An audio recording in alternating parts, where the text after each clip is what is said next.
जय श्री राम। आज मैं हनुमान आपको अपनी कहानी सुनाने आया हूं। जरा सोचिए, मैं खुद आपको अपनी शक्ति, अपनी भक्ति और अपनी सेवा की गाथा सुना रहा हूं। चलिए मेरे साथ इस दिव्य पाठ के सफर पर, मेरे नजरिए से। तो मेरी कहानी शुरू कहां से होती है? सबसे पहले मैं अपने गुरु के चरणों की वंदना करता हूं, है ना। उनके चरणों की धूल से मैं अपने मन के आईने को साफ करता हूं, बिल्कुल चमका देता हूं। और ऐसा क्यों? ताकि मैं अपने प्रभु मेरे श्री राम के पवित्र यश का गुणगान कर सकूं। और यही वो गुणगान है जो जिंदगी के चारों फल, धर्म, अर्थ, काम और मोक्ष दिलाता है। तो इस पूरी गाथा को समझने के लिए हम इसे 6 हिस्सों में देखेंगे।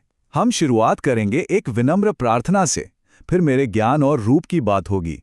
इसके बाद देखेंगे मेरी राम भक्ति और मेरी ताकत के कुछ किस्से, और आखिर में वो भूमिका जो मुझे दुनिया में सबसे ज्यादा प्यारी है। तो चलिए शुरू करते हैं। पहला पड़ाव है विनय।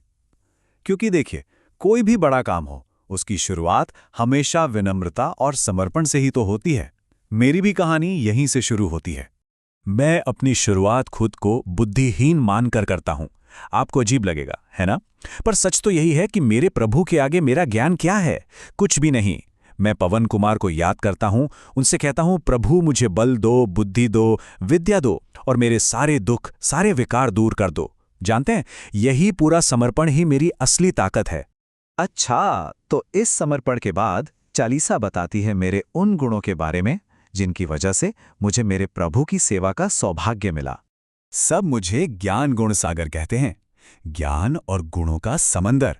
पर सच बताऊं, मेरा सारा ज्ञान, मेरे सारे गुण, सब मेरे प्रभु श्री राम की देन है।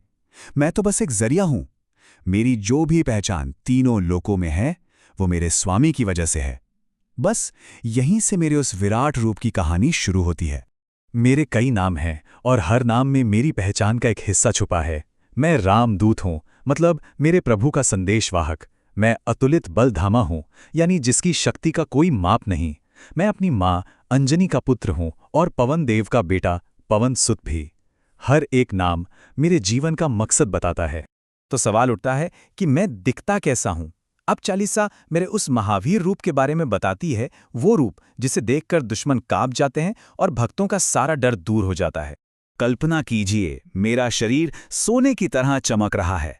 मैंने सुंदर वस्त्र पहने हुए हैं, कानों में कुंडल हैं और बाल घुंघराले। ये जो चमक है ना, ये जो तेज है, ये मेरे प्रभु के नाम का ही प्रकाश है। मेरे रूप की हर चीज का एक मतलब है। सोने जैसा शरीर मेरी पवित्रता का प्रतीक है। सुंदर कपड़े मेरी भक्ति की खूबसूरती दिखाते हैं। मैं ताकत और सुंदरता का संगम हूं, और ये सब कुछ सिर्फ और सिर्फ राम सेवा के लिए है।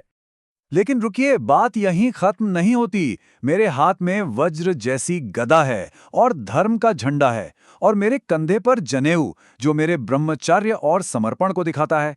ये सारी चीजें मिलकर मेरी शक्ति और मेरे देवत्व को दर्शाती हैं। अब आते हैं उस सबसे जरूरी बात पर, जो मेरे होने का मतलब है, जो मेरी हर सांस में है। मेरे प्रभु श्री राम के लिए मेरी अटूट भक्ति। हाँ, मैं विद्वान हूं, गुणी भी हूं और चतुर भी, पर यह सब किस लिए? मेरी सारी काबिलियत सिर्फ एक ही काम के लिए है, मेरे प्रभु राम का काम करना। मैं हमेशा बस इसी बात के लिए उत्सुक रहता हूं कि कब मुझे उनकी सेवा का मौका मिले। आप जानना चाहेंगे मुझे सबसे ज्यादा खुशी किस चीज में मिलती है? प्रभु राम की कहानियां सुनने में। मेरे दिल में हमेशा के लिए राम, लखन और सीता जी बसे हुए हैं। ये सिर्फ सेवा नहीं है, ये मेरा प्यार है। यही मेरा सब कुछ है। मेरी भक्ति को ताकत का साथ मिला। तो चलिए अब मैं आपको अपनी ताकत के कुछ वो किस्से याद दिलाता हूं जो सिर्फ और सिर्फ राम सेवा में ही सामने आए। मेरी एक खासियत थी, मैं जरूरत के हिसाब से अपना रूप बदल सकता था। जब मुझे मां सीता से मिलना था तो मैं एक छोटा सा नन्हा सा रूप लेकर गया, लेकिन जब दुष्टों को सबक सिखाने की बारी आई तो उसी लंका को भस्म करने के लिए मैंने एक विशाल और भयानक रूप धारण कर लिया। अरे, बचपन का वो किस्सा तो सबको याद ही होगा, है ना? जब मैंने हजारों लाखों योजन दूर उस चमकते हुए सूरज को एक मीठा सा फल समझ लिया था और बस उसे निगलने के लिए आसमान में कूद पड़ा था। वो दूरी कोई मामूली दूरी नहीं थी, बहुत बहुत ज्यादा थी। ये कहानी सिर्फ मेरे बचपन के खेल की नहीं है, ये उस बेहिसाब ताकत की कहानी है जो मुझ में पैदा होते ही थी। एक ऐसी ताकत जो कोई सीमा नहीं जानती। सोचिए, मेरी उस बचकानी हरकत में भी कितनी बड़ी शक्ति छिपी थी। सूरज को फल समझना मेरा भोलापन था, लेकिन उसे खाने के लिए पूरे ब्रह्मांड को पार कर जाना, ये मेरे भविष्य का, मेरी किस्मत का एक इशारा था। मेरी ताकत हमेशा हमेशा मेरे प्रभु के काम आई। मैंने भयानक रूप धरकर राक्षसों को मारा, रावण की पूरी लंका जला दी, और जब मेरे भाई लक्ष्मण जी के प्राण खतरे में थे तो मैं पूरा पहाड़ उठाकर संजीवनी बूटी ले आया। मेरा हर एक काम मेरे राम के लिए था। और अब मैं आपको अपनी उस भूमिका के बारे में बताता हूं जो हमेशा हमेशा के लिए है और जो मुझे सबसे सबसे ज्यादा प्यारी है। इसका सीधा सा मतलब है कि मैं अपने प्रभु श्री राम के दरवाजे का रखवाला हूं। मेरी इजाजत के बिना कोई भी उनके धाम में दाखिल नहीं हो सकता, और ये मेरा सबसे बड़ा सौभाग्य है कि राम तक जाने का रास्ता मुझसे होकर जाता है। जो भी मेरी शरण में आता है ना, उसके लिए दुनिया का कोई भी मुश्किल काम मुश्किल नहीं रहता। मैं रखवाला भी हूं और संकट हरने वाला भी।